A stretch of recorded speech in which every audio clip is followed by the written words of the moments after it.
नमस्कार আমি Trisha Dutta clinical psychologist এবং সাইকোথেরাপিস্ট। আজকে আমি বাচ্চাদের আর একটা কন্ডিশন নিয়ে এই ভিডিওটা করব, সেটা হচ্ছে অটিজম স্পেকট্রাম ডিসঅর্ডার। তো অটিজম স্পেকট্রাম ডিসঅর্ডার নিয়ে অনেকের মনে অনেক ভুল ধারণা রয়েছে বা অ্যাওয়ারনেস কম রয়েছে, যার ফলে এই ভিডিওটা আশা করছি আমি একটু সিম্পলভাবে জায়গাগুলো বুঝালে হয়তো আপনারা জায়গাগুলোকে ধরতে পারবেন। তো অটিজম স্পেকট্রাম ডিসঅর্ডার কিন্তু কোনো রকম রোগ নয়।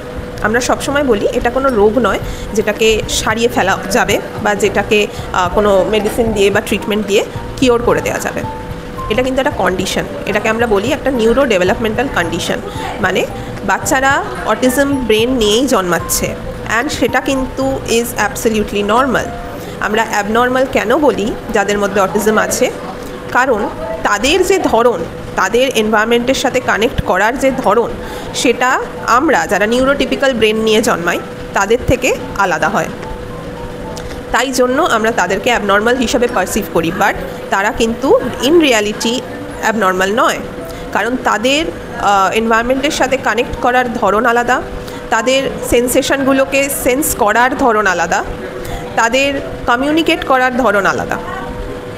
তো এই আলাদার জন্য আমরা তাদেরকে বলে দিচ্ছি যে তারা অ্যাবনর্মাল, বাট তারা কিন্তু নিজেদের মতন করে নিজেরা কিন্তু ঠিকই সব কিছুই করতে পারে যদি কিছুটা আমাদের দিক থেকে আমরা তাদের সাথে ম্যানেজ করে চলার চেষ্টা করি। তো এই জায়গাতে আমি আর একটা ভুল ধারণার কথা বলবো, সেটা হচ্ছে অনেকেই ভাবে যে অটিজম যাদের আছে তারা সবাই একই রকমের। আচ্ছা, আপনি ভাবুন তো, আমরা তো নিউরোটিপিক্যাল ব্রেন নিয়ে জন্মেছি, আমরা কি প্রত্যেকের সঙ্গে একরকম নই? তো তার মানে অটিজম যাদের মধ্যে রয়েছে তারাও কিন্তু একে অপরের থেকে আলাদা। তাদের আমাদের থেকে বেসিক ডিফারেন্সগুলো সেটা তো থাকে আলাদা, কিন্তু তার মানে এই নয় যে সব অটিজম যাদের মধ্যে রয়েছে তারা সবাই একই রকম আচরণ করে, তারা সবাই একই রকম বিহেভ করে, নয়। তো এইবার আমরা আসি যে অটিজম যাদের থাকে তারা কি সবাই মানে কি বলবো উইক, মানে তাদের কোনো স্ট্রেংথ নেই? ভুল। অবশ্যই তাদের মধ্যে স্ট্রেংথ রয়েছে। তারা কিন্তু অনেক জায়গায় তাদেরকে যদি ঠিকভাবে আমরা ম্যানেজ করে গাইড করাতে পারি, তারা কিন্তু ভীষণ শাইন করতে পারে। কারণ তাদের একটা কোনো জায়গায় ডিপলি অ্যান্ড ইন্টেন্সলি ফোকাস করার এবিলিটিটা খুব ভালো থাকে। আবার বলবো, হ্যাঁ, সব অটিজম যাদের আছে সবার নাই থাকতে পারে সেটা, কিন্তু দেখা গেছে যে থাকে। ইট ইজ মানে যাদের থাকে তাদের নিউরোটিপিক্যাল ব্রেন যারা আমরা তাদের থেকে অনেক অনেক বেটার থাকে। তো এটা কিন্তু তাদের একটা স্ট্রেংথের মধ্যে পড়ে। নেক্সট হচ্ছে অটিজম মানে কিন্তু ইন্টেলেকচুয়াল ডিসেবিলিটি নয়। মানে অটিজম মানে ইন্টেলেকচুয়াল ডিসেবিলিটি নয়। ইন্টেলেকচুয়াল ডিসেবিলিটিটা তাহলে কি? ইন্টেলেকচুয়াল ডিসেবিলিটি মানে হচ্ছে বুদ্ধির অক্ষমতা। মানে একটা মানুষের ব্রেনটা তার বয়স অনুযায়ী ডেভেলপ করছে না। ব্রেন যেভাবে ডেভেলপ করে আমাদের, সেইটা ডেভেলপ করছে না, কোনো জায়গায় ল্যাক থেকে গেছে। তার জন্য তারা মেন্টাল এজ তাদের মানে যেটা যাদের বয়স ক্রোনোলজিক্যাল এজের থেকে অনেকটা পিছিয়ে রয়েছে, তাদেরকে আমরা বলি ইন্টেলেকচুয়াল ডিসেবিলিটি। এবার কতটা পিছিয়ে রয়েছে সেগুলো অ্যাসেসমেন্ট করেই বোঝা যায় যে কোন জায়গায় তারা তার বয়স অনুযায়ী কোন জায়গাগুলো পারে, কোন জায়গাগুলো পারে না, সেই অনুযায়ী তাদের একটা মেন্টাল এজ অ্যাসেস হয়। তো intellectual disability and autism spectrum disorder is completely different. এইটা হতে পারে যে একটাই বাচ্চার মধ্যে বা একটা মানুষের মধ্যে both intellectual disability and autism রয়েছে, বাট এটাও হতে পারে যে একটা মানুষের মধ্যে ইন্টেলেকচুয়াল ডিসেবিলিটির জায়গাটা নেই, শুধুই অটিজম রয়েছে। তার মানে দুটো কিন্তু সেম নয়। নেক্সট হচ্ছে যাদের মধ্যে অটিজম থাকে তাদের কিন্তু অনেক সময় যেটা হয় যে তারা মানুষের সাথে কানেক্ট করা, মানে কীভাবে কানেক্ট করতে হয়, মানে আমরা যেটা জানি যে কোনো একটা মানুষ, আমাদের অচেনা মানুষ এলে তাদের সঙ্গে কিভাবে আমাদের মিশতে হবে, তাদেরকে আমরা কি কথা জিজ্ঞেস করবো, তাদেরকে আমরা কীভাবে তাদের সাথে মিশবো। অটিজম যাদের মধ্যে থাকে তারা কিন্তু এই জায়গাটা পারে না, নিজের থেকে কথা বলা বা নিজের থেকে কিভাবে রিলেট করতে হয় মানুষের সাথে, বা মানুষরা কিছু একটা কনভারসেশন শুরু করলো সেটা কিভাবে কন্টিনিউ করতে হয়, এই জায়গাটা কিন্তু অটিজমদের ক্ষেত্রে, অটিজম যাদের মধ্যে থাকে তাদের মধ্যে এই জায়গাটা একটু ডিফারেন্ট থাকে। নেক্সট হচ্ছে অটিজম যাদের মধ্যে থাকে তাদের কিছু সেন্সারি ইস্যুস থাকে। মানে কোনো জিনিস তারা টাচ করতে অসুবিধা হয়, কোনো জিনিস তাদের আওয়াজে অসুবিধা হয়, কান চাপা দেয়, বা জোরে কোনো আওয়াজে ভীষণ ভয় পেয়ে যায়, কাঁদে, কারণ তাদের সেন্সিটিভিটিটা খুব হাই। কোনো কোনো জিনিস তারা স্মেল দেখবেন, কখনো কোনো জিনিস স্মেল করছে বা টাচ করে দেখছে, গালের সাথে একটু ঘষে দেখছে, সেন্সেশনটা ওদের পছন্দ। কোনো কোনো সময় দেখবেন যে কোনো এরকম নিজেই আওয়াজ করছে বা মুখে কোনো আওয়াজ করছে বা হাত দিয়ে কোনো আওয়াজ করছে, আর সেই আওয়াজটাকে ফিল করে আনন্দ পাচ্ছে। অটিজম যাদের মধ্যে হয়, এবার আমি কিছু আর্লি ডিটেকশনের কিছু সিমটমস বলছি, যেটা নিয়ে মা বাবারা হয়তো ছোটোবেলাতেই সতর্ক হয়ে যেতে পারবেন অ্যান্ড খুব তাড়াতাড়ি প্রফেশনাল হেল্প নিতে পারেন। যেখানে অটিজম স্পেকট্রাম ডিসঅর্ডার যাদের থাকে তাদেরকে ট্রেন করা হয়, সেই সুবিধাটা নেওয়া যেতে পারে। তাহলে আমি তার জন্য কিছু আর্লি ডিটেকশন সিমটমস বলছি। প্রথম তো দেখবেন যে স্পিচ ডিলে হচ্ছে, মানে তাদের এবিলিটিটা হয়ে গেছে কিন্তু তারা বলছে না কথা। স্পিচ মানে আস্তে আস্তে হয়তো এটাও হতে পারে যে স্পিচ 2 বছর 2.5 বছর অবধি নর্মাল ডেভেলপ করেছে, তারপরে আস্তে আস্তে স্পিচটা কমে গেছে। মানে তারা সবই বোঝে, সবই জানে, কিন্তু বলে না কথা, রেসপন্স করে না। অনেক সময় ডিলেড রেসপন্স, মানে অনেকবার ডাকার পরে হয়তো সে সাড়া নিল, অনেক সময় তাদের নাম ডাকলেও সাড়া নেয় না। তাদের আই কন্ট্যাক্টটা পুয়ার থাকে, মানে হয়তো ডাকলাম ওকে, অনেকবার ডাকার পর তাকানোর পরেও যেন চোখটা এদিক ওদিক ঘুরিয়ে নিল, বা তার সাথে কোনো কথোপকথন যখন হচ্ছে সে চোখের দিকে আই কন্ট্যাক্ট করছে না। নেক্সট হচ্ছে তাদের কোনো সাউন্ডে খুব অসুবিধা হচ্ছে, কোনো রকম ওই যেরকম ড্রিলিং সাউন্ড, ড্রিল মেশিনের সাউন্ড, বা আপনার মিক্সির সাউন্ড, বা আপনার প্রেশার কুকারের সাউন্ড, বা ট্রেনের হর্নের আওয়াজ, বা বাজি ফটকার আওয়াজ, এগুলোতে খুব অসুবিধা হচ্ছে, মানে নিতেই পারছে না, খুব মানে ইরিটেটেড হয়ে যাচ্ছে, কান চাপা দিচ্ছে। নেক্সট হচ্ছে যে তারা কিছু টাচ সেন্সেশনে অসুবিধা হয়, মানে কোনো কোনো জিনিস তারা টাচ করতে অসুবিধা, মানে টাচ করতে চায় না। অনেক সময় অনেক অটিজম বাচ্চা, যাদের মধ্যে অটিজম আছে, দেখা গেছে যে তারা মানে তাদেরকে এই জায়গাটাকে কীভাবে ম্যানেজ করা হয়, চামচ দিয়ে তাদেরকে খেতে শেখানো হয়, কারণ তাদের টাচ সেন্সেশনে অসুবিধা আছে। যে স্লাইমি জিনিস বা ভাত এইরকম জাতীয় জিনিস, ঝোল ঝোল জিনিস, এগুলো তারা ধরতে চায় না, শুকনো জিনিস আবার ধরে নিচ্ছে।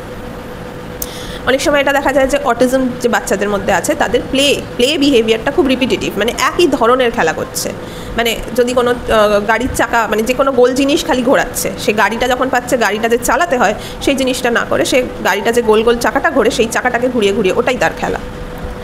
তারপরে দেখা যাচ্ছে যে প্লে বিহেভিয়ারের মধ্যে সব খেলনাগুলোকে পরপর লাইন দিয়ে সাজিয়ে রাখছে বা স্ট্যাক করে রাখছে পরপর, এটাই তার প্লে বিহেভিয়ার। ঠিক আছে, তো এটা হচ্ছে একটা রিপিটেটিভ প্লে বিহেভিয়ার। অনেক সময় এরকম দেখা গেছে যে গোল গোল রাউন্ড ঘুরতে থাকে, খুব লাফায়, অ্যান্ড এগুলোতে তারা আনন্দ পায়, মজা পায়। ঠিক আছে, নেক্সট হচ্ছে এক্সাজারেটেড ইমোশনস কাজ করে। এক্সাজারেটেড ইমোশনস মানে কি, যে যখন হাসতে শুরু করলো হেসেই যাচ্ছে, মানে তাকে থামানো, মানে কোনো কারণে অন্য টপিকে চলে গেল কিন্তু সে হেসেই যাচ্ছে। যখন কাঁদতে শুরু করলো কিছু নিয়ে, কেঁদেই যাচ্ছে, মানে এতটা কাঁদছে যে তাকে কোনোভাবেই তার অ্যাটেনশন ডাইভার্ট করা যাচ্ছে না, তাকে মানানো, তাকে চুপ করানো মা বাবার পক্ষে খুব ডিফিকাল্ট হয়ে যাচ্ছে। অনেক সময় এটা দেখা যায় যে ইনঅ্যাপ্রোপ্রিয়েট কিছু ইমোশন করছে, মানে যেখানে হাসির কোনো কারণ নেই, একটা এমন এনভায়রনমেন্টে নিজেই হাসছে, হাততালি দিচ্ছে। অনেক সময় কিছু মোটর বিহেভিয়ার্স থাকে, মোটর ম্যানারিজমস করে, যেরকম টো ওয়াকিং করে, যখন হাঁটতে শিখে যায় টো দিয়ে হাঁটে, হ্যান্ড ফ্ল্যাপিং করে। ঠিক আছে, খুব এক্সাইটেড হয়ে গেলে হ্যান্ড ফ্ল্যাপ করছে, বা চোখের সামনে আঙুল নিয়ে দেখছে বা আঙুল নিয়ে খেলছে। ঠিক আছে, এটা হচ্ছে মোটর ম্যানারিজমস কিছু থাকছে। নেক্সট হচ্ছে অনেক সময় দেখা যায় যে মানে ভিশনটা খুব, অনেক সময় দেখা যাচ্ছে যে এরকম একদিকে নজর দিয়ে বসে আছে, কিছু যেন ভাবছে, শূন্যে তাকিয়ে আছে, বা হয়তো চোখের কোনা দিয়ে এরকমভাবে তাকিয়ে আছে।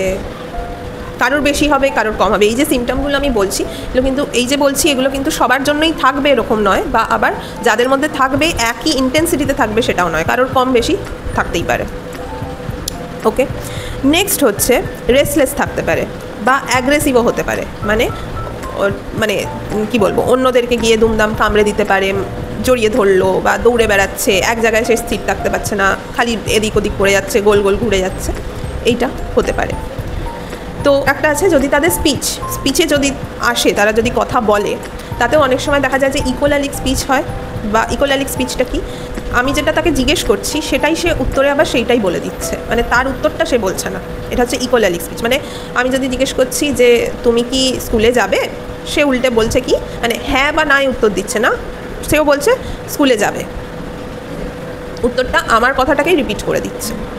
নেক্সট কি, রিপিটেটিভ কিছু ওয়ার্ড ইউজ করে, মানে একটা কথা কখনো শুনেছে সেই কথাটাকে নিজের মতন ইনঅ্যাপ্রোপ্রিয়েটলি যে কোনো কনটেক্সটে ওটা রিপিট করতে থাকছে, নিজেই ওটা বলছে আর রিপিট করছে আর খেলছে।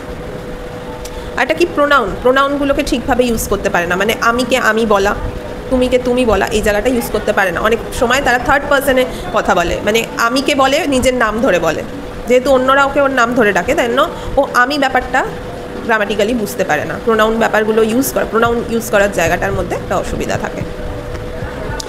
আবার অনেক সময় কিছু এমন এবিলিটি তাদের থাকে যেই এবিলিটিটাতে মানে ওদের বয়সী অন্য বাচ্চারা তাদের থেকে অনেক এগিয়ে, মানে অনেক বেটার ওই এবিলিটিটা তার মধ্যে রয়েছে। তাই অটিজম স্পেকট্রাম ডিসঅর্ডারে যারা রয়েছেন তাদের মধ্যে এটা কিন্তু একটা স্পেকট্রাম। এটা কিন্তু মানে কেউ মাইল্ডেও থাকতে পারে, খুব অল্প সিমটম থাকতে পারে, কারোর মধ্যে খুব সিভিয়ার সিমটমস থাকতে পারে, কারোর মধ্যে খুব মডারেট সিমটমস থাকতে পারে। আবার এমনও হতে পারে যে তাদেরকে আমরা অটিজম বলছি না, কিন্তু তাদের মধ্যে কিছু অটিস্টিক ফিচার্স রয়েছে। তো সেইগুলো যদি ফিচার্সগুলো রয়েছে বা কিছু সিমটম আপনারা লক্ষ্য করছেন বাচ্চার মধ্যে রয়েছে, তাহলে ইমিডিয়েটলি আপনারা যে কোনো একজন মেন্টাল হেলথ প্রফেশনালের সাথে দেখা করুন, কথা বলুন। তারা যে অ্যাডভাইসটা দেবে সেই অ্যাডভাইস অনুযায়ী তাদেরকে যদি কোনো থেরাপি করানোর দরকার পড়ে, তাদেরকে যা যা প্রয়োজন হবে সেইগুলোর সাথে একটু ডিসকাস করে নিয়ে বাচ্চাকে সেইভাবে তৈরি করুন। কারণ autism spectrum disorder is not a disease, এটা অ্যাবসলিউটলি একটা নর্মাল কন্ডিশন, যেটার জন্য আমাদেরকে কী করতে হবে, তাদের সাথে আমাদেরকেও কিছু কিছু জিনিস ম্যানেজ করে অ্যাডাপ্ট করে চলতে হবে, অ্যান্ড তাদেরকেও আমাদের মতন করে কিছু জিনিস শেখার জন্য তাদেরকে কিছু ট্রেনিং দিতে হবে। তো this is all about autism. আমি আশা করছি আমি যেটুকু বললাম সেটা খুব সহজভাবে বোঝাতে পেরেছি। তো আপনারা এই অটিজম স্পেকট্রাম ডিসঅর্ডারটা নিয়ে মানে অ্যাওয়্যার থাকুন।